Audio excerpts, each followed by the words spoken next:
Kondisi sangkar lebahnya memang begitu besar di satu buah pohon, ya, pohon yang besar. Nah, di situ kondisi topi saya dari bawah sampai atas itu sangkarnya, ya, itu sangkarnya memang udah begitu besar sangkar lebahnya. Di saat saya lewat tadi, mungkin mereka terusik atau terganggu.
Di video kali ini kita akan berpetualangan di hutan Pertamina, khususnya di daerah Sumatera Selatan. Untuk kali ini ikuti terus di video Novendra Video. Check it out.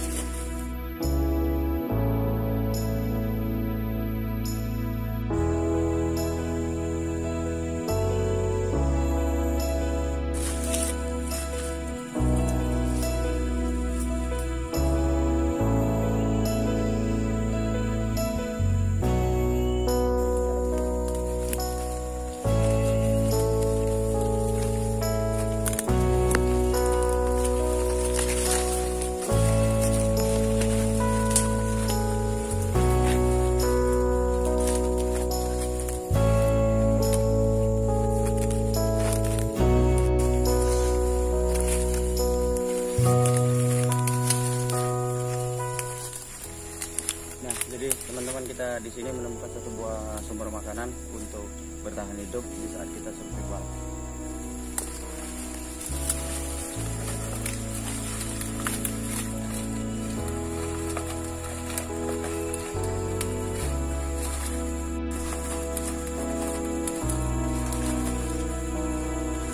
Jadi teman-teman, ini sumber makanan di saat kita di hutan. Ini kita bisa dimanfaatkan untuk dikonsumsi. Buahnya untuk di daerah Sumatera Selatan ini sangat banyak, populasinya masih sangat mudah dicari, rasanya juga begitu manis. Ini cocok di saat kita haus ataupun jauh dari sumber mata air, bisa kita konsumsi secara langsung. Yuk, kita lanjut, matikan.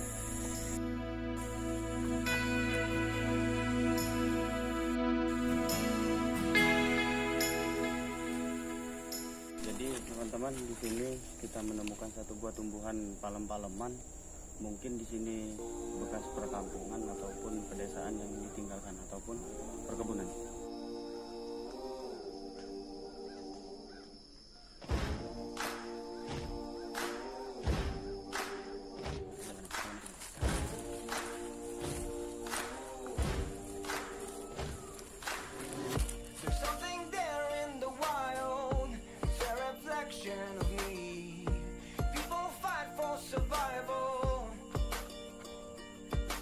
Di sini masih banyak ya teman-teman ya untuk tumbuhan kopi Robinson seperti ini. Mungkin ini juga perkebunan yang ditinggalkan hingga seperti ini menjadi hutan yang begitu besar.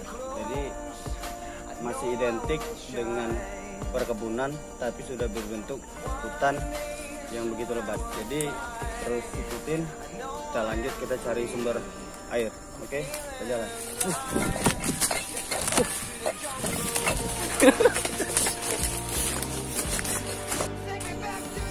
Teman-teman, apabila di saat di hutan tetap jaga mata ya, karena apa yang ada di hutan itu kita tidak tahu kondisinya.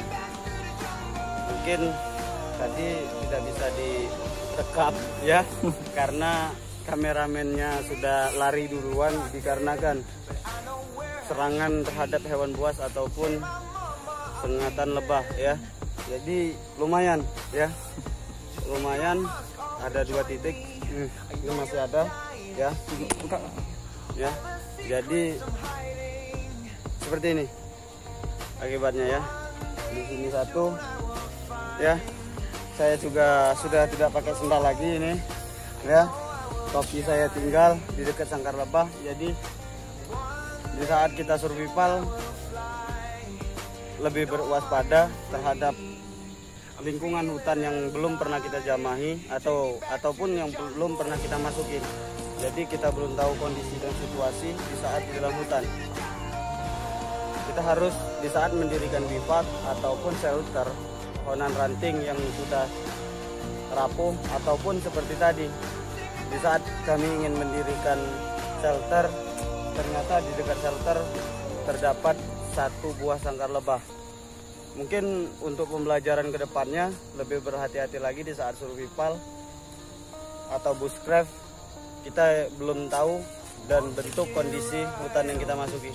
Jadi tetap berhati-hati dan tetap waspada untuk selanjutnya. Kita mau ngambil topi dan sandal. Oke, tetap ikutin terus. Yuk.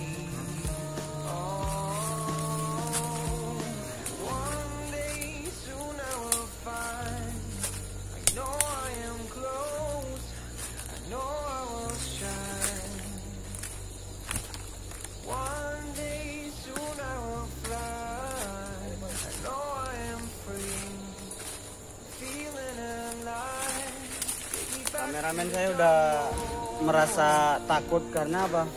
Sangkar lebahnya begitu besar dan sangat menyatu di alam ya. Itu posisi sendal saya, dan di sana di antara 2 pohon yang besar berdempetan itu tempat di mana sangkar lebah itu berada. Yuk terus ikutin kita pengambilan sendal dan topi.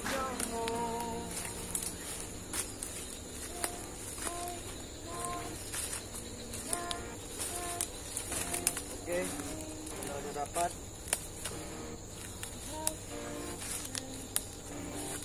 Sendal saya putus ya, panik.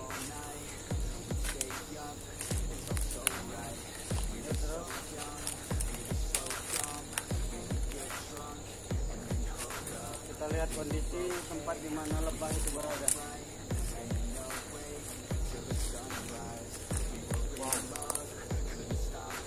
Wow.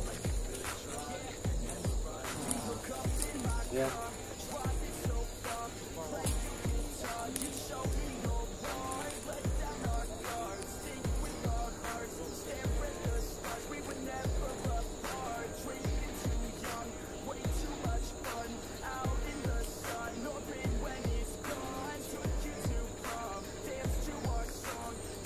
Nah, jadi kondisi sangkar lebahnya memang begitu besar di 1 buah pohon ya, pohon yang besar.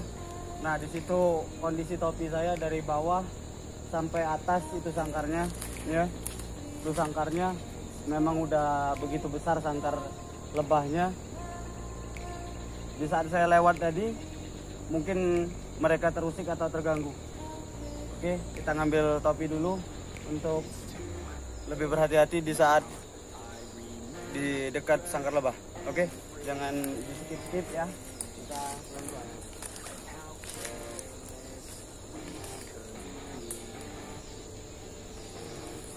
Oke, itu posisi sangkar lebahnya ya. Nah, dari sini kelihatan jelas. Nah, itu warna putih. Oke. Nah, itu ada berapa? 1, 2, 3 helai sangkar lebahnya.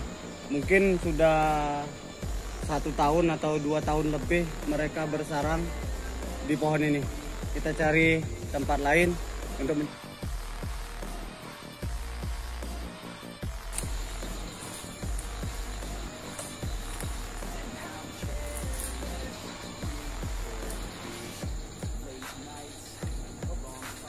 kita sudah menemukan tempat shelter untuk dimana kita singgah ataupun bertahan hidup di saat survival ya. Jadi sumber air dekat, di atas kondisi pepohonannya kokoh, mungkin kita akan istirahat di sini sejenak.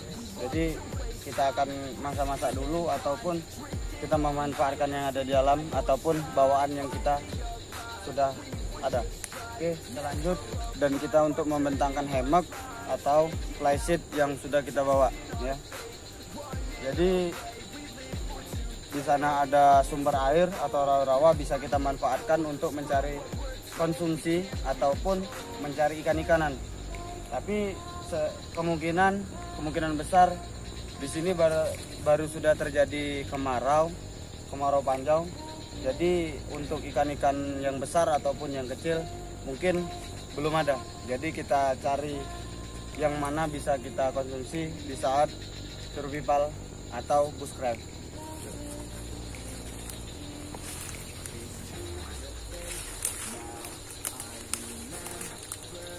Nah, teman-teman, di sini kita menemukan satu buah tumbuhan yang berada di hutan, tapi mungkin ini tidak bisa dimakan karena bersifat tidak dimakan oleh hewan yang berada di sini.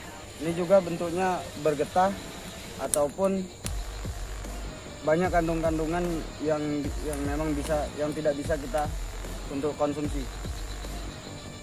Tapi kemungkinan dari batangnya kita bisa memanfaatkannya seperti sumber air. Apabila perairan tidak ada, kita bisa memanfaatkan pepohonannya untuk mencari sumber air. Tapi ketika kita menemukan buahnya, itu tidak bisa untuk kita langsung konsumsi ataupun kita jadikan bahan makanan. Oke, kita cari lagi yang lain. Ini mungkin tidak bisa kita makan, kita cari ke tempat lain. Yuk lanjut.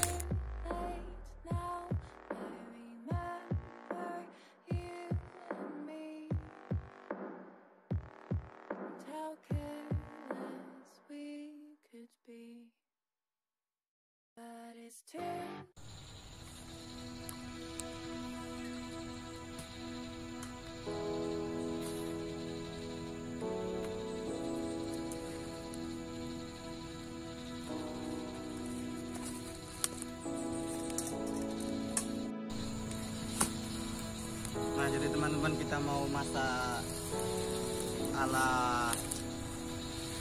survival. Jadi kita masih bisa memanfaatkan yang kita bawa dulu sebelum kita memanfaatkan yang ada di alam. Apabila kita sudah kehabisan stok di saat di hutan, kita bisa memanfaatkan alam sekitar. Mengapa saya menghidupkan api? Karena kondisi alam yang saya katakan kembali ke katakan tadi, di sini banyak hal-hal yang baru saya temui di saat di hutan-hutan sebelum yang saya masuki.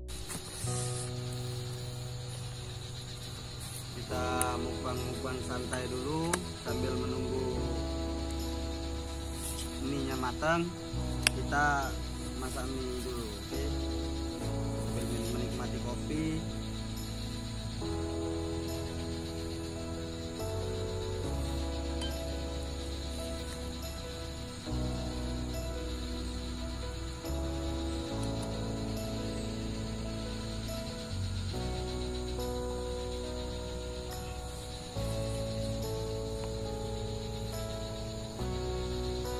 Kegiatan di alam bebas itu sangat menghibur di saat kita suntuk ataupun untuk refreshing semata.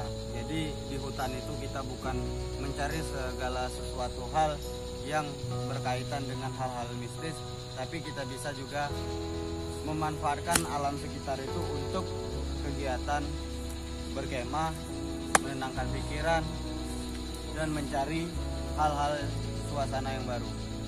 Jadi sembari menunggunya malam gelap, kita makan sore dulu, santap sore dulu dengan ala-ala alam. Di sini kita masak mie instan dan ditemani satu buah kopi hangat.